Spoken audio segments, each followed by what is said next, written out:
새벽 4시에 눈도 안 떠지고 비행기에서는 잠도 한숨 못 잤는데 또 허리까지 아프고 이국장 줄은 또 굉장히 길죠. 사람들이 막 쏟아져 나옵니다. 여행을 많이 다녀보신 분들은 한 번씩 이런 경험 해보셨을 건데요. 저도 연타로 출장 다녀와서 지금 너무 힘든데 제가 여행사 10년 넘게 했지만 지금도 제일 적응 안 되는 게 이 심야 비행기 같습니다. 통계를 보니까 입국자의 20% 이상이 이 새벽 시간에 한국으로 입국하는데 가장 이상한 게 가장 조용해야 될 이 새벽 시간에 한국 공항은 오히려 사람이 쏟아져 들어온다는 겁니다. 도대체 왜 유독 우리나라 노선들은 이렇게 피곤한 새벽 비행기가 많을까요? 한국인이 부지런해서일까요? 오늘은 유독 한국 노선에 이런 심야 새벽편이 많은지 누가 호구인지 한번 따져보겠습니다. 영어로는 오버나잇 아니면 레드아이 항공편 이렇게 부르는데 밤에 출발해서 다음날 새벽이나 아침에 도착하는 비행기입니다. 뭐 이제 기내박이라고도 표현하죠. 뭐 3박 5일, 4박 6일 이렇게 표현이 되는데 말 그대로 눈이 충혈될 정도로 잠을 못 자서 붙은 이름입니다.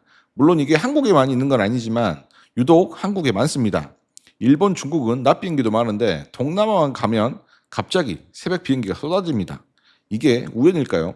조금만 들여다보면 한국은 레드아이가 많아질 수밖에 없는 조건을 가지고 있습니다. 요즘 세계 주요 공항들은 밤에 비행기를 막고 있어요. 유럽의 주요 공항들 프랑크푸르트, 취리, 시드니 이런 공항들은 밤 11시부터 새벽 6시까지 비행기를 아예 못 띄웁니다. 근데 인천공항은 24시간 운영인데 왜 새벽 도착 비중이 20%가 넘을까요? 저는 이 대한민국은 LCC, 그러니까 저가 항공이죠. 이 저가 항공의 공화국이기 때문이라고 생각합니다. 인구가 5천만밖에 안 되는데 아시아나 합병으로 세계 최대 항공사가 탄생했어요. 네, 대한항공이죠. 국토는 좁은데 LCC가 9개나 됩니다. 인구수 대비로만 봐도 세계 최대 보유국이라고 볼 수 있어요. 그 국적기 하나, 총 10개의 항공사가 살아남으려면 경쟁이 굉장히 치열하겠죠. 이게 이제 지정학적인 요건이 조금 들어갑니다. 한국은 위치가 정말 애매해요. 한국에서 일본은 한두 시간 거리이기 때문에 너무 가깝고요. 유럽은 너무 멀죠. 12시간 이상 날아가야 되니까. 그리고 한국 사람이 가장 많이 가는 베트남, 태국 이런 동남아는 대체로 4시간에서 6시간 거리입니다.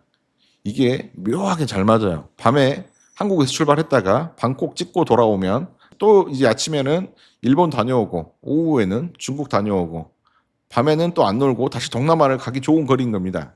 항공업계에서는 이걸 뭐 기재 활용 이렇게 표현을 하는데 좋아요. 뭐 그럴 수 있죠. 먹고 살아야 되니까. 근데 이게 비행기를 탑승하는 승객에게도 효율적일까요? 저는 그렇게 생각하지 않습니다. 이게 참 아이러니한 게 이 심야편이 저렴해야 되지만 동남아는 80% 이상 LCC 저가항공끼리 점유하고 있고 대부분 밤 출발이기 때문에 시간대 경쟁도 하지 않고요. 가격 면에서도 전혀 체감되지 않는 것 같습니다. 그리고 항공사는 이렇게 홍보하죠. 퇴근하고 밤에 바로 출발할 수 있으니까 시간 아끼고 좋지 않냐? 또 기내박을 하니까 호텔비 1박을 아낄 수 있지 않냐?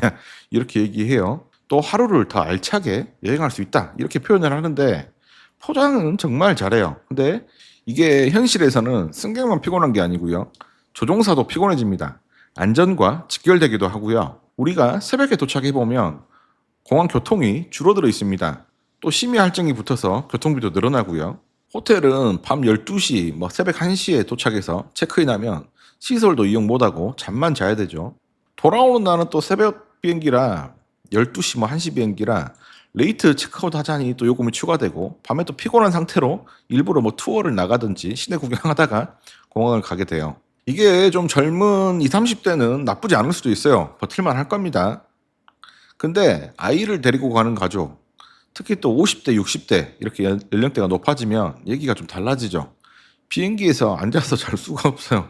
허리 아프고 좁고요. 항공권이 10만 원, 20만 원 싸다고는 하지만 이걸 전반적으로 따져봤을 때 승객의 입장에서는 손해보는 게 훨씬 더 많은 것 같아요.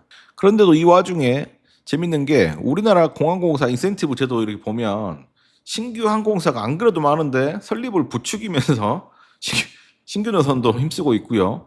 또 가장 신경 쓰이는 게 이런 심야 새벽 출도착을 이런 심야 새벽 출도착 항공편에 혜택을 주면서 부추기는 걸로만 저는 생각이 됩니다. 이게 국민을 위한 것인지 공항의 규모만 키우고 싶어 하는 건지 좀 궁금해요.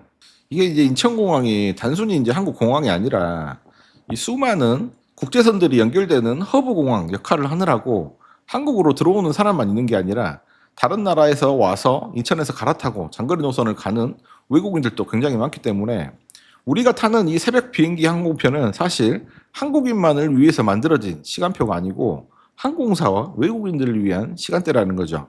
그러면 우리는 심야항공을 이용하지 말아야 될까요? 아닙니다. 선택권이 많지가 않죠. 정리를 해보자면 제 대답은 두 가지로 갈릴 것 같아요.